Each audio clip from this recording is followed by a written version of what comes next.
Toda la Escritura es inspirada por Dios y útil para enseñar, redarguir, corregir,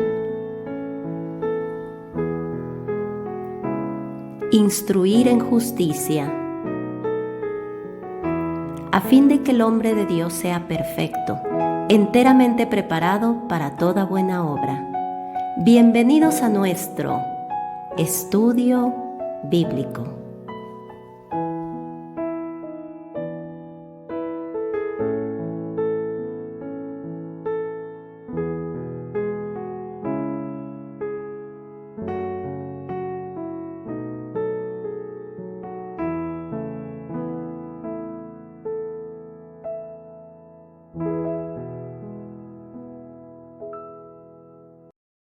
Bienvenidos a nuestro estudio de hoy. Hoy continuaremos en Juan capítulo 5 y veremos un estudio que hemos titulado La vida en Cristo, ley o gracia. Para comenzar nuestro estudio, pues vamos a hacer una oración para pedirle a Dios que nos guíe y podamos entonces comprender lo que hoy veremos. Vamos a orar.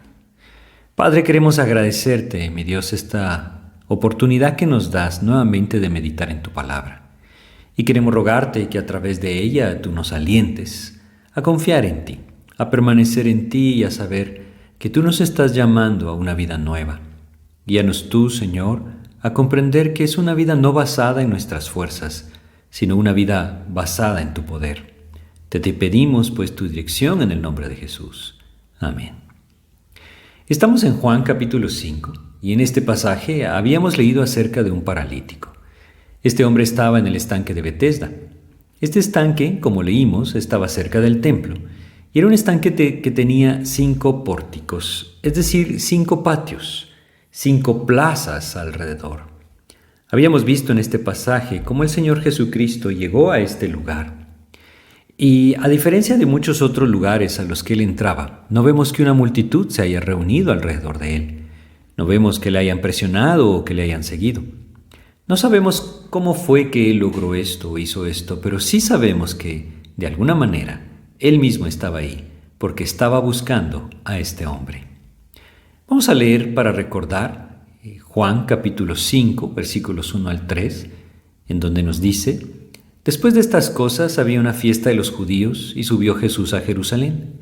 Y hay en Jerusalén, cerca de la puerta de las ovejas, un estanque llamado en hebreo Betesda, el cual tiene 5 pórticos. En estos yacía una multitud de enfermos, ciegos, cojos y paralíticos que esperaban el movimiento del agua.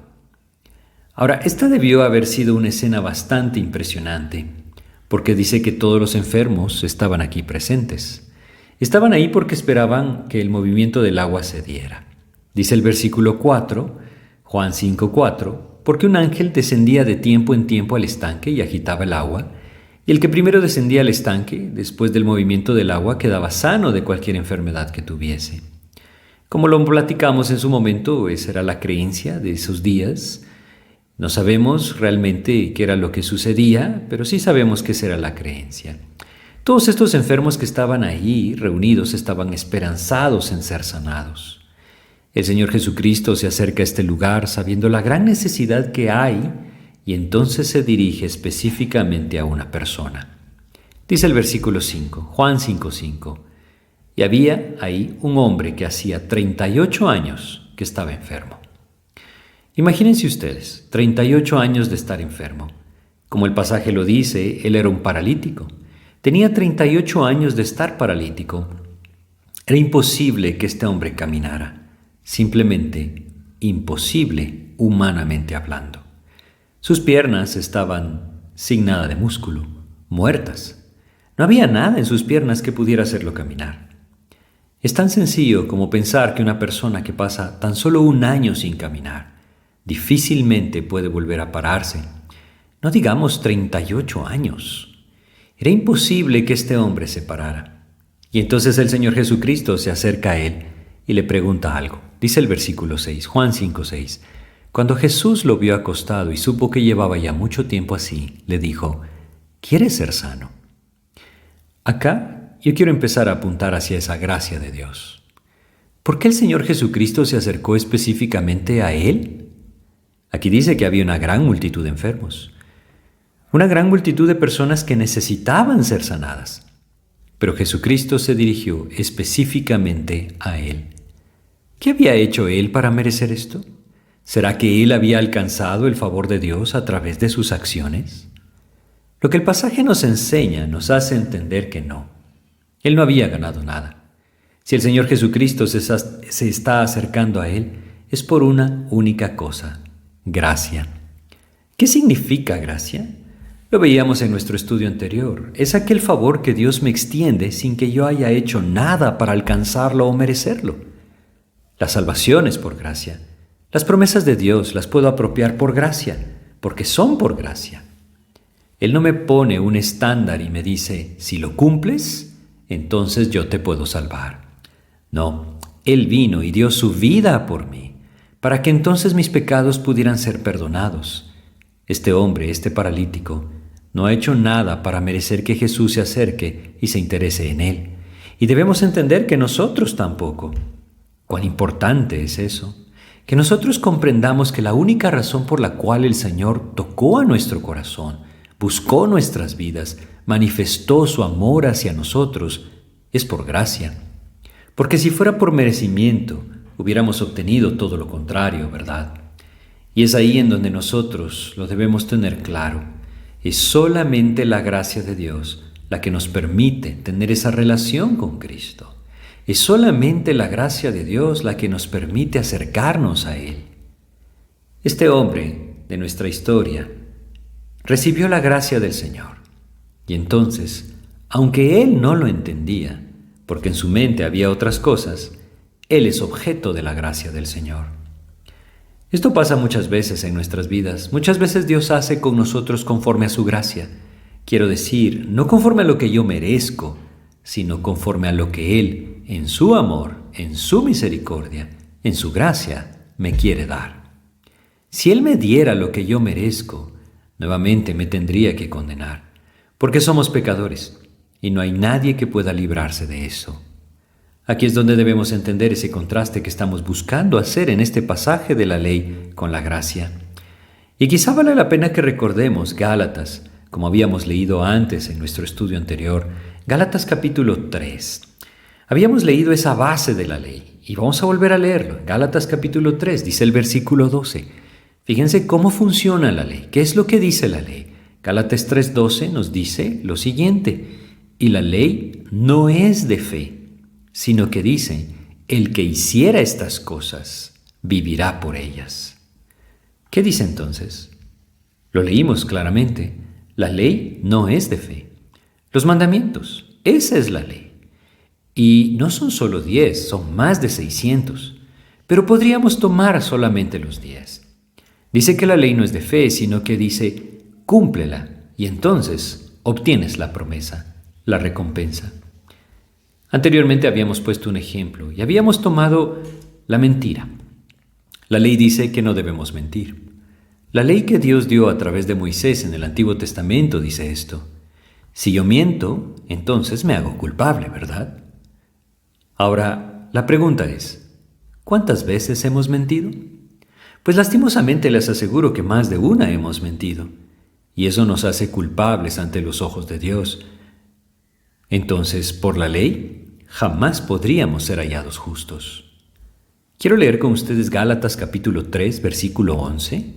Gálatas 3:11 dice, y que por la ley ninguno se justifica para con Dios, es evidente, porque el justo por la fe vivirá. ¿Por qué dice este versículo, Gálatas 3:11, que es evidente? Porque todos estamos conscientes de que no podemos ser perfectos, y si no somos perfectos, la ley nos condena.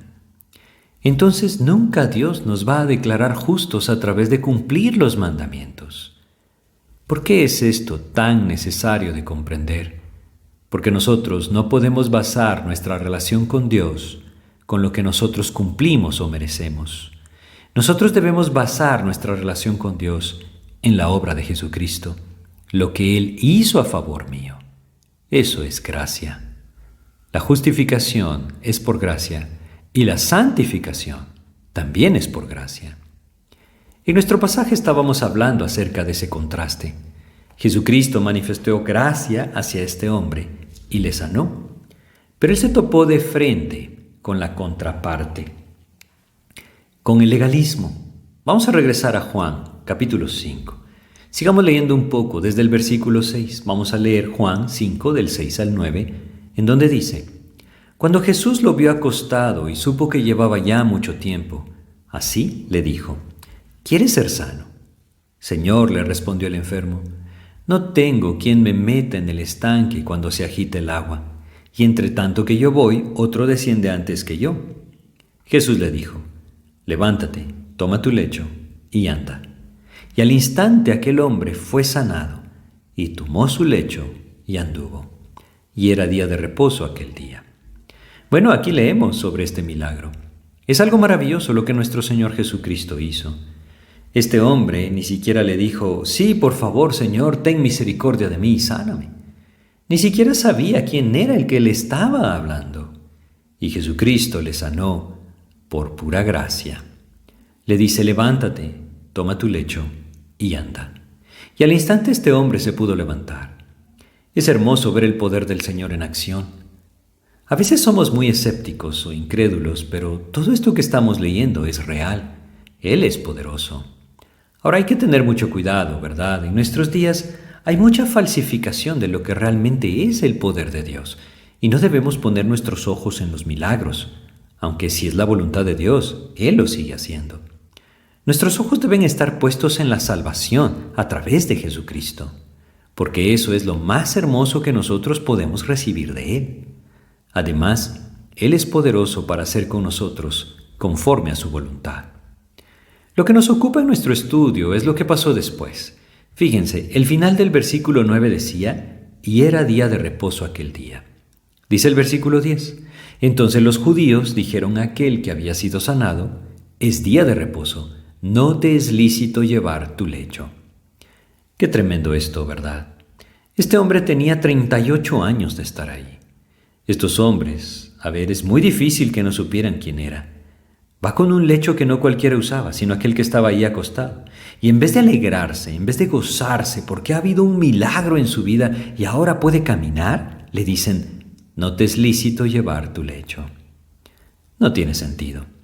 No tiene sentido porque en vez de gozarse y alegrarse por la obra del Señor en su vida, lo están acusando de no cumplir, no la ley, sino sus costumbres. Anteriormente hablamos un poco del día de reposo. El día de reposo específicamente, como leímos en nuestro estudio anterior, también era una señal entre Dios y el pueblo de Israel, y hablaba específicamente de que no se debía trabajar.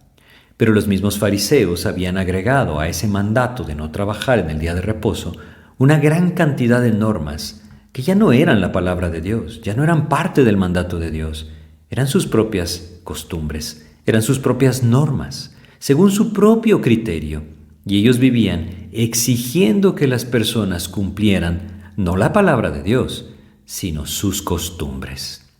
Ellos vivían un estricto legalismo. Ese legalismo nunca los acercó a Dios. Ese legalismo producía algo contrario, los alejaba de Dios. Ese legalismo los llevaba a jactarse de ser muy justos.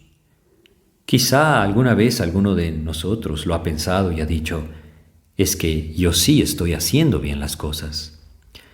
Debemos ser muy cuidadosos con esto, porque esta jactancia proviene de poner mis ojos en lo que yo estoy cumpliendo y no en la gracia de Dios, que es lo que realmente me permite recibir sus promesas. Fíjense lo que este legalismo causaba en la vida de estos hombres. Vamos a adelantarnos un poco en Juan capítulo 5. Y vamos a leer acá el versículo 42. Fíjense cómo dice. Juan 5:42 nos dice: mas yo os conozco. Está hablando a estos hombres que eran legalistas. Nuevamente, Juan 5:42 dice: mas yo os conozco, que no tenéis amor de Dios en vosotros. Y entonces hay que hacernos una pregunta. Si ellos no tenían amor de Dios en sus vidas, ¿por qué exigían que se cumpliera la ley de Dios? Según ellos decían, era la ley de Dios. Ya vimos que no era la ley de Dios, eran sus costumbres. Pero si no tenían amor de Dios en sus vidas, ¿por qué eran tan celosos de sus tradiciones y costumbres? ¿Saben por qué? Porque esto les daba la oportunidad de jactarse ellos mismos. Debemos comprenderlo. Ese legalismo es el producto de una vida religiosa. Y Dios no nos está llamando a volvernos religiosos, nos está llamando a vivir por amor a Jesucristo. Y esa es una gran diferencia. Hoy vivimos en tiempos muy difíciles para comprender esto. Yo creo que son tiempos muy difíciles para comprenderlo porque muchas veces vemos que no se le llama al cristiano a poner sus ojos en Cristo y en la obra de Cristo, sino que se le llama a cumplir ciertas normas o asistir a ciertas reuniones. Y ese no es el camino de la vida de gracia. Esto es muy importante de reconocer. Si nosotros identificamos algo de este legalismo en nuestras vidas, debemos meditar en lo siguiente: ¿por qué estoy buscando a Cristo? ¿Por qué quiero vivir en santidad? ¿Por qué quiero hacer la voluntad de Dios? ¿Por qué estoy interesado en conocer más de Jesucristo? ¿Es realmente porque le amo a Jesucristo? ¿O es porque he entendido lo que Él ha hecho por mí? ¿Es porque he entendido que Él me rescató de una condenación eterna y de una vida de pecado, de una vida de destrucción? ¿Entiendo esto y le amo a Jesucristo? ¿O simplemente me estoy acercando porque quiero sentirme que soy bueno? Muchas personas aparentemente viven una vida piadosa, pero sus vidas no están siendo movidas por el amor de Dios, sino que están siendo movidas por esa gloria personal de saberse buenos. Esto es muy peligroso. Y tal vez si lo hemos experimentado, lo identificamos. Si no, es importante que lo identifiquemos. Hay ejemplos muy claros en la Biblia de cómo esto obra. ¿Recuerdan ustedes aquel fariseo de Lucas 18 que se paraba delante de Dios y decía: Señor, te doy gracias porque no soy como este publicano pecador? Y entonces, ¿cuáles eran las cosas sobre las que él se jactaba? Él decía: yo doy diezmos de todo lo que gano, yo ayuno, yo oro. Él se estaba jactando de sus acciones religiosas, pero no había amor de Dios en su corazón, y eso simplemente no sirve. Es bien importante hablarlo con claridad, porque si Cristo no ha conquistado mi vida, entonces yo debo preguntarme: ¿qué me mueve a buscarlo? Tal vez me mueve a buscarlo, como estos hombres, la gloria de los hombres. Porque eso dice acá. Vamos a Juan 5. Leamos un poco más adelante, el versículo 44. Fíjense cómo dice. Juan 5:44 nos dice: ¿cómo podéis vosotros creer? Pues recibís gloria los unos de los otros y no buscáis la gloria que viene del Dios único. ¿Saben qué querían ellos? Querían que las personas dijeran: este fariseo sí es bueno. Es que él sí cumple lo que dice la ley. Es que él sí hace tal cosa, es que él sí se comporta así. Ellos buscaban la gloria de los hombres. Pero ¿cómo podemos nosotros trasladar esto a nuestros tiempos? Bueno, quizás pensamos: es que él sí va a la iglesia, es que él sí da ofrenda, es que él sí cumple con lo que se le pide en la iglesia. Este tipo de pensamiento es similar. Muchas veces nos llenamos de este tipo de costumbres que no son movidas por buscar la gloria de Dios, sino la gloria de los hombres. Y esto es algo muy peligroso, porque no nos acerca a Dios. Todo lo contrario, nos aleja de Él. Debemos reconocer que no hay nada en nosotros que pueda agradar a Dios. Y hasta que nosotros no lo reconocemos y llegamos a esa posición de humillación en nuestras vidas, no vamos a apreciar la gracia de Dios. Porque siempre vamos a pensar hasta cierto punto que como estamos haciendo bien las cosas, nos merecemos que Dios nos tenga bien. Y eso simplemente no es cierto. Si tenemos algo en Cristo, es por su pura gracia. Estos hombres no lo podían ver. Y como no lo podían ver, entonces eran duros hacia aquellos que no cumplían sus propias costumbres. Porque aquí tenemos un hombre que acaba de levantarse después de 38 años y ellos no pueden alegrarse juntamente con él, sino que señalan la falta según las costumbres que ellos tenían. Esto significa que ellos tenían un corazón duro. no tenían un corazón sensible. Y eso es lo que hace el legalismo, endurece el corazón. Debemos entender la gran diferencia, porque si no, ese legalismo nos llevará de regreso a la esclavitud.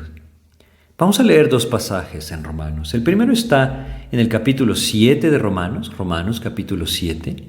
Vamos a leer los versículos 4 al 6, en donde dice: Así también vosotros, hermanos míos, habéis muerto a la ley mediante el cuerpo de Cristo. Estoy leyendo Romanos 7, versículo 4.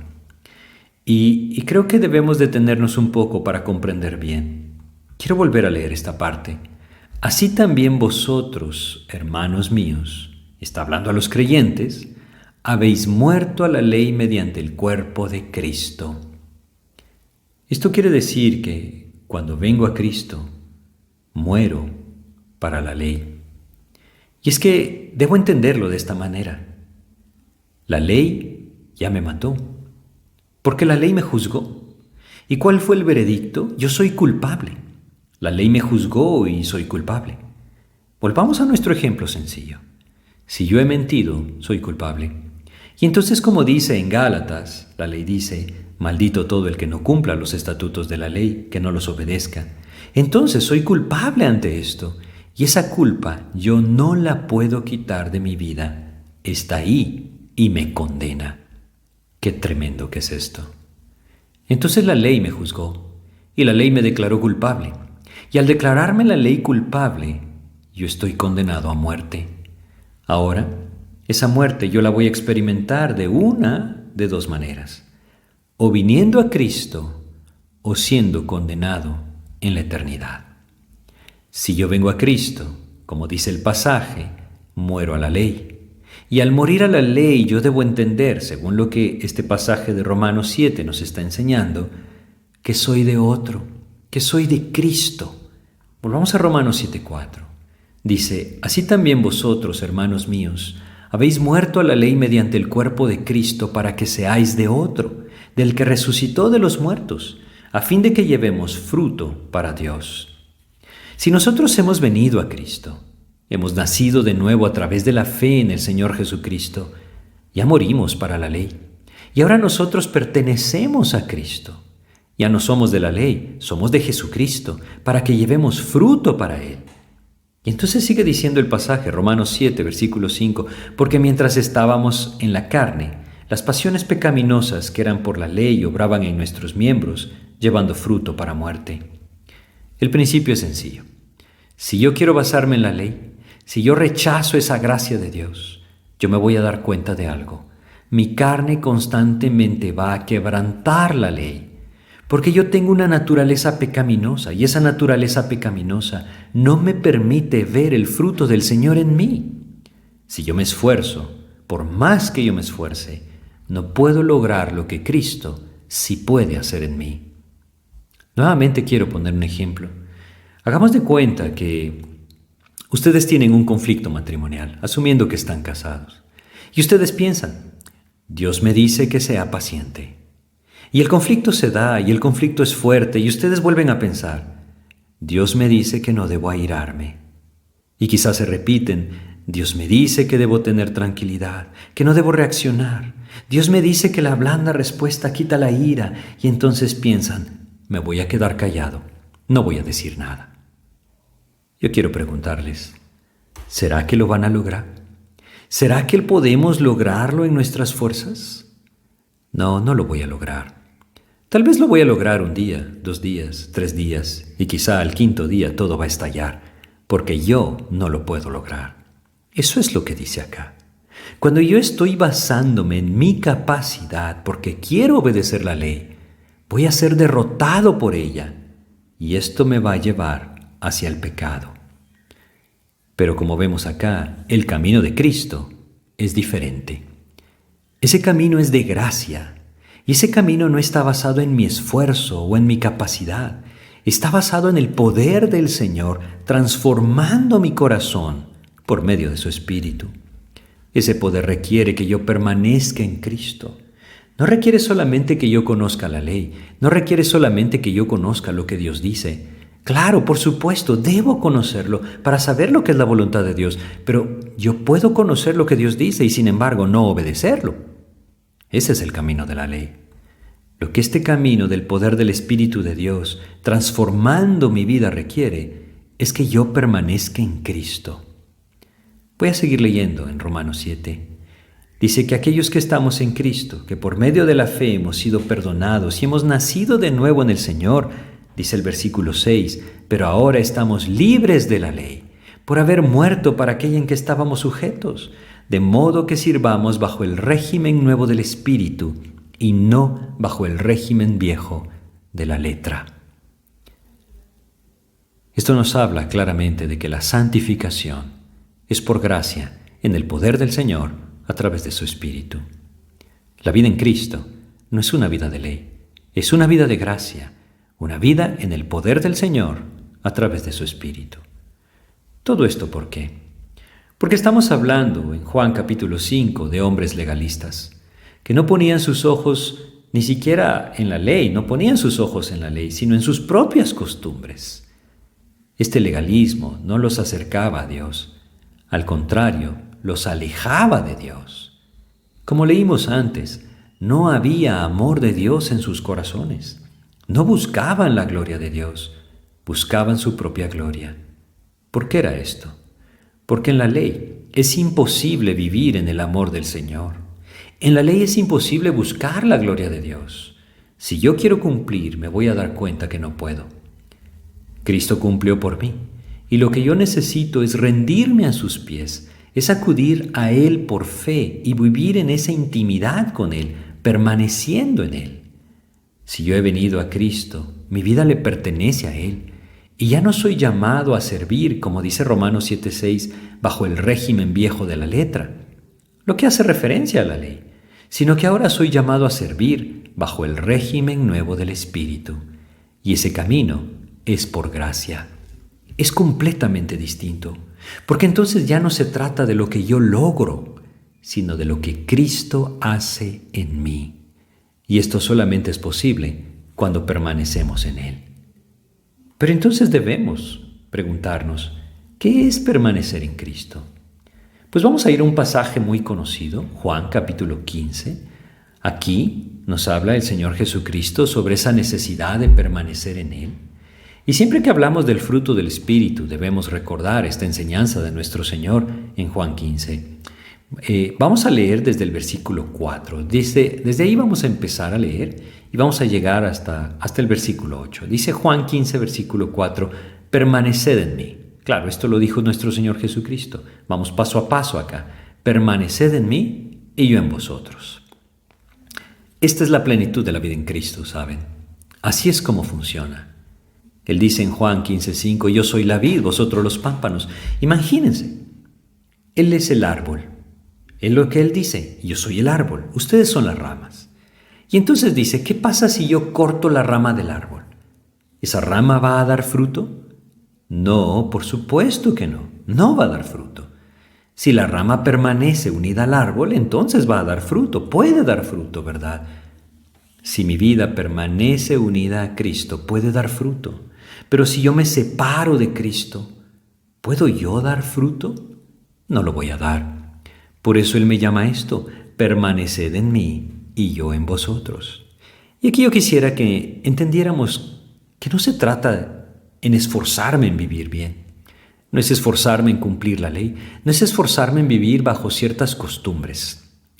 Es dejar que Cristo llene mi corazón, que Él abunde en mi corazón. Mis 5 sentidos deben estar enfocados en Cristo. Mis ojos deben estar puestos en Cristo.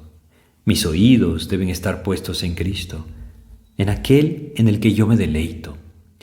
¿Saben? Dios nos dice en su palabra que su palabra es más dulce que la miel a mi boca. Mi gusto debe enfocarse en Cristo por medio de la palabra. En 1 de Juan el apóstol nos enseña que nosotros podemos prácticamente sentir a Jesucristo cuando vivimos en comunión con Él. Él dice que lo hemos palpado. A eso me refiero. Permanecer en Cristo es vivir en intimidad con Él. Es que su palabra abunde en mí, que su palabra permanezca en mí. Yo me acerco a Él a través de la oración, pero Él permanece en mí a través de su palabra. Que mis ojos, que mi mente estén puestos ahí, en mi Señor Jesucristo. Es imposible permanecer en Cristo si nosotros no nos acordamos de Él durante todo el día. Y esa es la lucha, ¿saben? Y lastimosamente el enemigo intentará mantenernos lejos del Señor. Pero debemos entender que alejarnos nos va a llevar a vivir bajo legalismo, porque las normas las sabemos. Pero si estamos separados del Señor, en el sentido de que no vivimos en comunión con el Señor, vamos a intentar cumplir las normas, pero no va a ser fruto de Cristo en mí, va a ser mi esfuerzo. Y si es mi esfuerzo, estoy viviendo bajo la ley, y eso no tiene sentido. Si el creyente vive lejos de la Biblia, no está viviendo en el fruto del Señor. Puede parecer que su vida es buena, pero no está haciendo otra cosa más que una vida religiosa. En otras ocasiones he citado un ejemplo de un creyente que después de alrededor de 40 años de servir a Cristo dijo lo siguiente: en lo único que no he podido tener victoria es en la lectura de la Biblia. Hay algo que no encaja, ¿verdad? Porque entonces no está sirviendo a Cristo, se está sirviendo a sí mismo, buscando la gloria de los hombres y no la de Dios. Y eso es muy diferente. Regresemos entonces a Juan 15. Capítulo 15, versículos 4 al 8 de Juan. Dice: permaneced en mí y yo en vosotros. Como el pámpano no puede llevar fruto por sí mismo si no permanece en la vid, así tampoco vosotros si no permanecéis en mí. Yo soy la vid, vosotros los pámpanos. El que permanece en mí y yo en él, éste lleva mucho fruto, porque separados de mí nada podéis hacer. El que en mí no permanece será echado fuera como pámpano y se secará, y los recogen y los echan en el fuego y arden. Si permanecéis en mí, mis palabras permanecen en vosotros, pedid todo lo que queréis y os será hecho. En esto es glorificado mi Padre, en que llevéis mucho fruto y seáis así mis discípulos. Creo que ya hablamos de lo que este pasaje incluye. Esa es nuestra necesidad, permanecer en Cristo.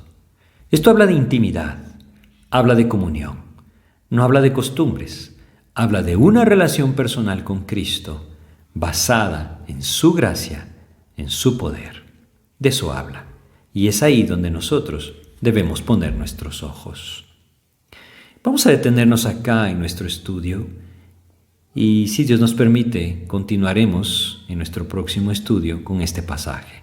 Vamos a orar.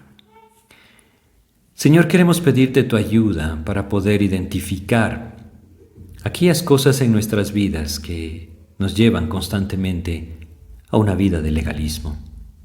Ayúdanos a comprender, Señor, que no es tu voluntad que vivamos en nuestro esfuerzo, sino más bien, Señor, que aprendamos a reconocer nuestra incapacidad y que acudamos a ti. Ayúdanos a entender, Señor, que nos has llamado a servir en ese nuevo régimen del Espíritu, a través de tu gracia y tu poder en nosotros, llevándonos a ser transformados para vivir para ti. Ayúdanos, pues, a ver nuestra gran necesidad de permanecer en ti y líbranos de vivir una vida religiosa, legalista, que se engaña a sí mismo. Te pedimos tu guía y te agradecemos en el nombre de Jesús. Amén, Señor. Muchas gracias por su atención. Que Dios les bendiga.